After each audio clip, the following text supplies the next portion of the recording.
बहुत समय पहले एक गांव के पास घना जंगल था। उस गांव में एक सुंदर युवती रूपा रहती थी, जिसकी शादी एक लालची जमींदार के बेटे से तय कर दी गई। शादी के बाद पता चला कि उसका पति बहुत क्रूर था। दहेज के लालच में उसने रूपा को प्रताड़ित किया और एक दिन उसे मारकर जंगल में फेंक दिया। रूपा की आत्मा इस अन्याय को सहन नहीं कर सकी और वह एक चुड़ैल के रूप में वापस आ गई।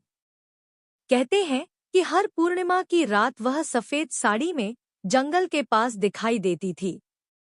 उसके पैरों के निशान उल्टे थे और उसकी डरावनी लाल आंखें अंधेरे में चमकती थीं। गांव में कई लोगों ने उसे देखने का दावा किया और कुछ लोग जो देर रात बाहर निकलते वे गायब हो जाते या मानसिक रूप से अस्वस्थ लौटते। एक दिन गांव के एक साधु ने हिम्मत करके जंगल में जाने का फैसला किया। उन्होंने देखा कि एक औरत रो रही थी। साधु समझ गए कि यह कोई आम औरत नहीं, बल्कि एक अशांत आत्मा है। उन्होंने मंत्रों के माध्यम से उससे बात की और उसकी कहानी सुनी। साधु ने गांव वालों से कहा कि यदि वे रूपा की आत्मा को शांति देना चाहते हैं, तो उन्हें उसकी हत्या का प्रायश्चित करना होगा।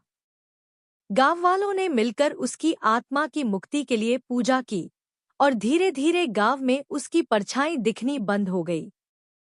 हालांकि आज भी लोग कहते हैं कि अगर कोई रात में उस जंगल के पास से गुजरता है, तो कभी-कभी हवा में एक करुणामयी स्त्री की सिसकियां सुनाई देती।